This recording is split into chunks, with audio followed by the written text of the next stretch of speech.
আন্তর্জাতিক রাজনীতি কিংবা জিওপলিটিক্সের ময়দানে আবেগ বা অনুভূতির কোনো স্থান থাকে না। এখানে থাকে কেবল নিটল হিসেব নিকাশ, সামরিক কৌশল আর আন্তর্জাতিক ভূরাজনৈতিক বা কূটনৈতিক চাল।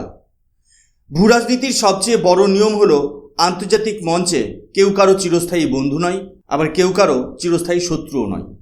এখানে একমাত্র স্থায়ী সত্য হলো নিজের দেশের ন্যাশনাল ইন্টারেস্ট বা জাতীয় স্বার্থ। আজ প্রতিবেশী রাষ্ট্র বাংলাদেশে ভারতের যে বিরাট মাস্টারস্ট্রোক সামনে এসেছে তা প্রমাণ করে দিয়েছে যে ভারত সরকার নিজের সীমানা সুরক্ষিত রাখতে এবং বিশ্বমঞ্চে নিজেদের প্রভাব ধরে রাখতে কতটা কঠোর ও বাস্তববাদী সিদ্ধান্ত নিতে পারে। আবেগের গণ্ডি পেরিয়ে ভারত আজ নিজের শর্তে দক্ষিণ এশিয়ার রাজনীতি পরিচালনা করছে। নমস্কার, আমি সুশোভন।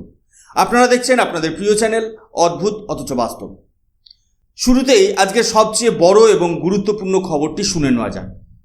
প্রতিবেশী দেশ বাংলাদেশ এবং ভারতের সম্পর্কে এই মুহূর্তে তৈরি হয়েছে এক বিশাল টার্নিং পয়েন্ট। ভারতের সবচেয়ে শক্তিশালী ও শীর্ষ গোয়েন্দা সংস্থা রয়ের প্রধান পরাগ জৈন হঠাৎ করে এক গোপন সফরে পৌঁছান বাংলাদেশের রাজধানী ঢাকায়।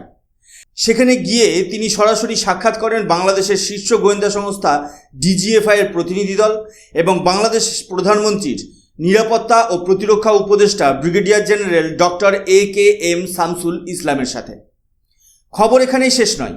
ঠিক এই সফর চলার সমান্তরালেই বাংলাদেশে নিযুক্ত ভারতের হাই কমিশনার দীনেশ ত্রিবেদী, যাকে ভারতের পক্ষ থেকে ক্যাবিনেট র্যাঙ্ক দেওয়া হয়েছে, তিনি ঢাকায় বাংলাদেশের বর্তমান প্রধানমন্ত্রী তারেক রহমানের সাথে এক অতি গুরুত্বপূর্ণ বৈঠকে মিলিত হন। আর তারেক রহমানের সাথে এই বৈঠকের পরপরই দীনেশ ত্রিবেদী বিশেষ বিমানে সরাসরি দিল্লিতে উড়ে আসেন এবং ভারতের প্রধানমন্ত্রী নরেন্দ্র মোদীর সাথে দীর্ঘ আলোচনা করেন।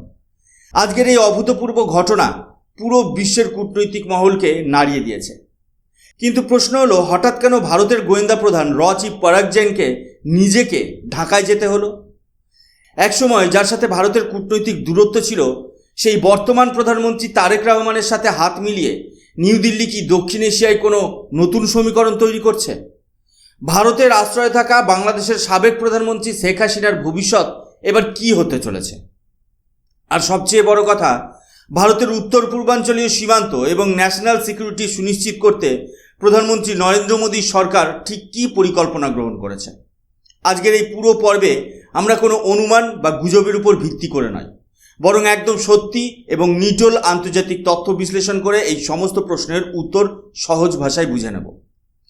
আসুন সবচেয়ে আগে বোঝা যাক চিফ পরাগ জৈনের ঢাকা সফরের আসল কারণটা কি। ভারতের শীর্ষ গোয়েন্দা প্রধান যখন কোনো দেশে যান, তখন সেটা কেবল কোনো চা চক্রের জন্য হয় না। এর পেছনে থাকে অত্যন্ত সংবেদনশীল ইন্টেলিজেন্স ইনপুট বিনিময়। আপনারা সবাই জানেন, আজ থেকে 2 বছর আগে 5ই আগস্ট 2024-এ যখন বাংলাদেশে তীব্র অস্থিরতা তৈরি হয়েছিল, তখন ভারত সরকারের কাছে থাকা অগ্রিম গোয়েন্দা তথ্যের উপর ভর করেই সাবেক প্রধানমন্ত্রী শেখ হাসিনাকে এক মর্মান্তিক পরিণতির হাত থেকে উদ্ধার করে ভারতের নিরাপদে নিয়ে আসা হয়েছিল। সেদিন ভারত প্রমাণ করেছিল প্রতিবেশী দেশের নির্বাচিত প্রধানের নিরাপত্তা বজায় রাখা ভারতের দায়িত্বের মধ্যে পড়ে। আজ যখন বাংলাদেশে সরকার পরিবর্তন হয়েছে এবং তারেক রহমান দেশটির প্রধানমন্ত্রী হিসেবে ক্ষমতায় পরিচালনা করছেন, তখন ভারত নিজের সেই একই দায়িত্বশীল অবস্থান স্পষ্ট করে দিয়েছে। চিফ পরাগ জৈন ঢাকার ডিজিএফআই এবং প্রতিরক্ষা উপদেষ্টাকে সরাসরি ভারতের শক্তিশালী বার্তা পৌঁছে দিয়েছেন। ভারত বাংলাদেশকে স্পষ্ট জানিয়ে দিয়েছে যে বাংলাদেশে একটি গণতান্ত্রিক সরকার স্থায়ীভাবে চলুক এবং সেখানে শান্তি বজায় থাকুক, এটাই নয়াদিল্লির প্রধান অগ্রাধিকার। কিন্তু এর পাশাপাশি একটি কঠিন সত্যও তুলে ধরা হয়েছে। ভারত যেমন বাংলাদেশের অভ্যন্তরীণ স্থিতিশীলতা বজায় রাখতে সাহায্য করতে প্রস্তুত, তেমনি বাংলাদেশের মাটিতে বসে যদি কোনো ভারত বিরোধী চক্রান্ত হয়, তবে ভারত সরকার চুপ করে বসে থাকবে না। এই সফর ছিল মূলত একটি ইন্টেলিজেন্স শেয়ারিং এবং সীমান্ত সুরক্ষার জন্য অত্যন্ত জরুরি বার্তা পৌঁছানোর কূটনৈতিক পদক্ষেপ। এবার আসা যাক কূটনৈতিক আলোচনার দ্বিতীয় ধাপে। ভারতে নিযুক্ত হাই কমিশনারদের সাধারণত একটি নির্দিষ্ট গণ্ডির মধ্যে কাজ করতে হয়, কিন্তু ভারত সরকার দীনেশ ত্রিবেদীকে বিশেষ ক্যাবিনেট র্যাঙ্ক দিয়ে ঢাকায় পাঠিয়েছেন, যার মানে হলো তিনি সরাসরি ভারতের কেন্দ্রীয় ক্যাবিনেটের প্রতিনিধি হিসেবে বার্তা বহন করছেন। ঢাকায় পৌঁছে দীনেশ ত্রিবেদী বাংলাদেশের প্রধানমন্ত্রী তারেক রহমানের সাথে মুখোমুখি বৈঠক করেন। আর সেই বৈঠকের রেশ কাটতে না কাটতেই তিনি সোজা উড়ে আসেন দিল্লিতে এবং প্রধানমন্ত্রী নরেন্দ্র মোদীর সাথে রুদ্ধদ্বার বৈঠক করেন। এই ধরনের তাৎক্ষণিক উচ্চ পর্যায়ের বৈঠক আন্তর্জাতিক কূটনীতিতে খুব কম দেখা যায়। এর সোজা হিসাব হলো ভারত এবং বাংলাদেশের মধ্যেকার সম্পর্কের এক বিশাল রিসেট বা নতুন অধ্যায় শুরু হতে চলেছে। ভারত সরকার খুব ভালো করেই জানে যে প্রতিবেশীকে পরিবর্তন করা যায় না, তাই বাংলাদেশের রাজনৈতিক প্রধান যিনিই হন না কেন, ভারতের নিজস্ব বাণিজ্যিক ও ভৌগোলিক স্বার্থ সুরক্ষিত রাখতে তার সাথে কাজের সম্পর্ক তৈরি করা অত্যন্ত প্রয়োজন।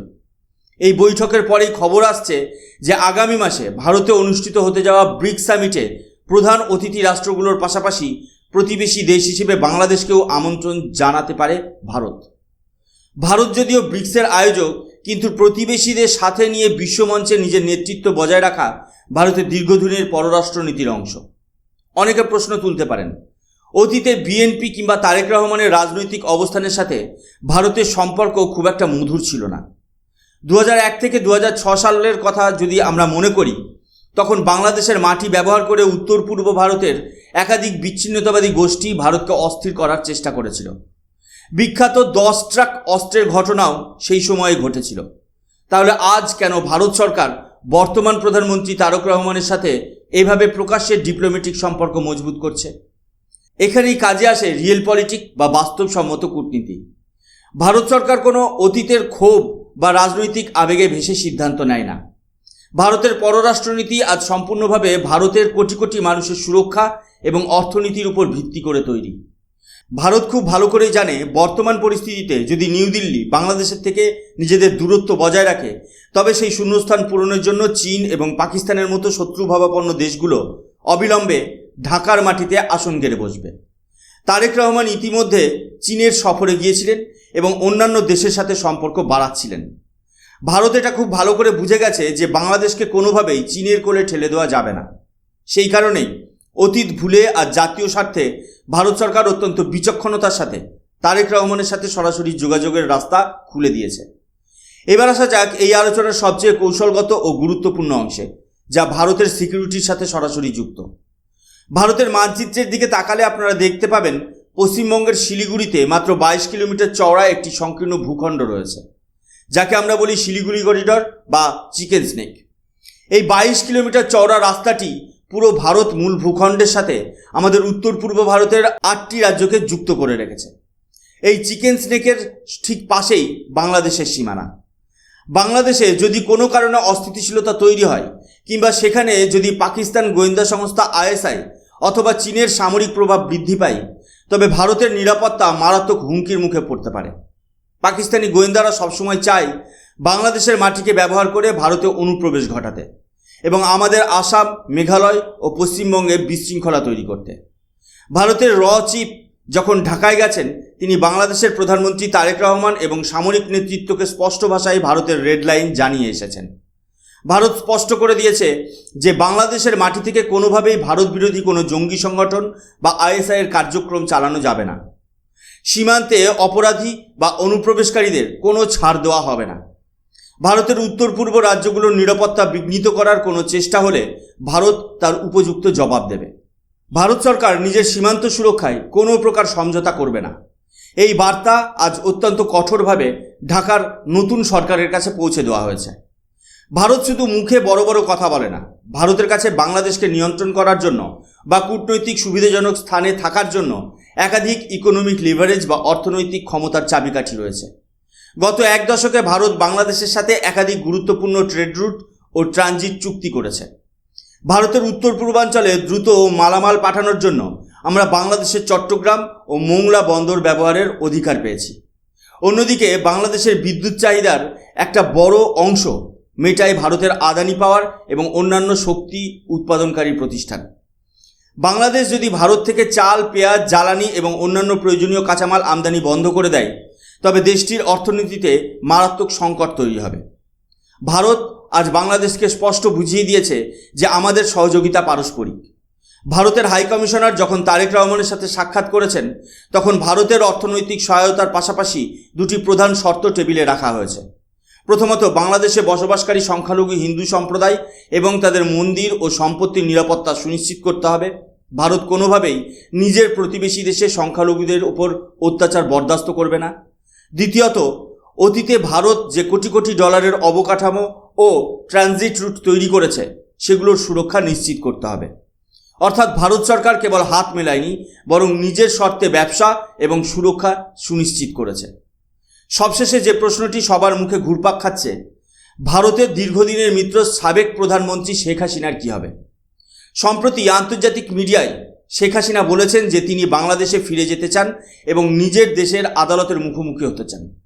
তবে বাংলাদেশে কিছু উগ্রপন্থী দল এবং ছাত্র সংগঠন দাবি করেছে শেখ হাসিনা নামলেই তাকে সরাসরি ফাঁসি দেওয়া হোক। ভারত সরকার এই ক্ষেত্রেও অত্যন্ত কড়া এবং বিচক্ষণ অবস্থান নিয়েছে। নিউ দিল্লি বাংলাদেশের বর্তমান প্রশাসনকে স্পষ্ট জানিয়ে দিয়েছে যে শেখ হাসিনাকে কোনো হিংস্র উন্মাদ জনতার হাতে তুলে দেওয়া যাবে না বা তার উপর কোনো মিডিয়া ট্রায়াল চালানো যাবে না। তিনি যদি বাংলাদেশে ফেরেন তবে তাকে সম্পূর্ণ আইনি ও বিচারিক সুরক্ষা দিতে হবে। বাংলাদেশ সরকার ভারতকে আশ্বস্ত করেছে যে শেখ হাসিনা ফিরে এলে তাকে সরাসরি আইনি প্রক্রিয়ার মধ্যে দিয়ে আদালতের হাতে তুলে দেওয়া হবে এবং আন্তর্জাতিক নিয়ম মেনেই তার বিচার হবে। এই পুরো ঘটনার প্রবাহ বিশ্লেষণ করলে এটা পরিষ্কার হয়ে যায় যে ভারতের প্রধানমন্ত্রী নরেন্দ্র মোদীর নেতৃত্বাধীন ভারত সরকার আজ দক্ষিণ এশিয়ায় নিজেদের দাপট এবং জাতীয় স্বার্থ দুটোকেই সমানভাবে বজায় রেখেছে। ভারত একদিকে যেমন বন্ধুর মতো সাহায্যের হাত বাড়িয়ে দিয়েছে, অন্যদিকে নিজের সীমানা ও সার্বভৌমত্ব রক্ষায় ক্যারট অ্যান্ড স্টিক পলিসি অর্থাৎ সাম দাম দণ্ড ভেট সব কৌশল প্রয়োগ করছে। ভারত আজ কোনো দুর্বল রাষ্ট্র নয় যে প্রতিবেশীদের উপর ভরসা করে বসে থাকবে। ভারত আজ এমন এক শক্ত অবস্থানে পৌঁছেছে যেখানে প্রতিবেশী দেশকে ভারতের শর্ত মেনেই চলতে হবে। আপনার কি মনে হয়, ভারত সরকারের এই মাস্টার স্ট্রোক কি দক্ষিণ এশিয়ায় ভারতের আধিপত্যকে আরও বেশি শক্তিশালী করবে?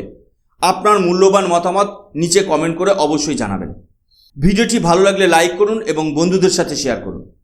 আর আপনি যদি আমাদের চ্যানেলে আজকে প্রথম হয়ে থাকেন তবে আমাদের চ্যানেল অদ্ভুত অথচ বাস্তবকে অবশ্যই সাবস্ক্রাইব করে পাশে থাকা বেল আইকন প্রেস করে দিন। আমি সুশোভন, আজকের মতো এখানেই শেষ করছি। দেখা হবে পরবর্তী একটি নতুন এপিসোডে। ততক্ষণ পর্যন্ত ভালো থাকবেন, সুস্থ থাকবেন। জয় হিন্দ, বন্দে মাতরম, ভারত মাতা কি জয়।